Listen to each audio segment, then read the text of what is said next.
Today we are talking about something really strange happening in Tamil Nadu. It's the kind of political drama we've never seen before. Vijay's party Tamalaga Vetrikalagam fought the election all alone and won 108 seats. That's huge. Still, they need the support of 118 MLAs as per Tamil Nadu governor.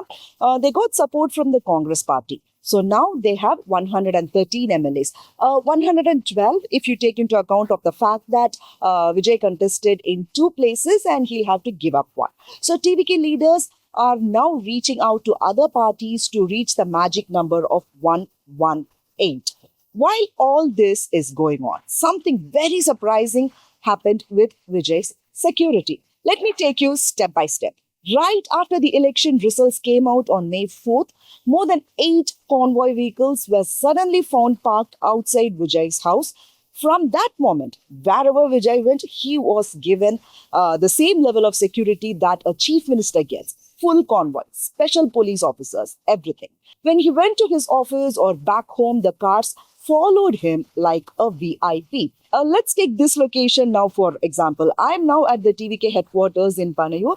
I came to the same location on May 4th when the election results actually came out. So there was a heavy security. Our cab was stopped far away and I had to walk several hundred meters to reach the TVK office, which is right behind me now. Then came May 6th. Congress officially announced their support for TVK, and that same night, everything changed, rather vanished. So, the central government, election commission and police suddenly withdrew the extra security they had provided to Vijay, and the convoy cars were removed. The extra police officers posted at his house were withdrawn. Even the metal detector at his house gate was taken away the next morning. That was on May 7th.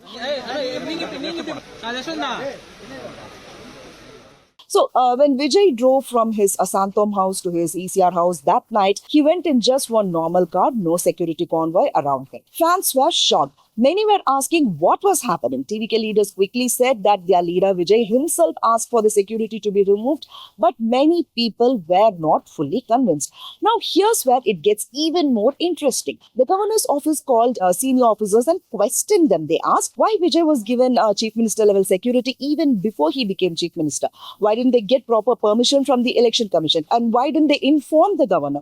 Remember, the model code of conduct was still in force. So the governor's side is saying the officers broke the rules.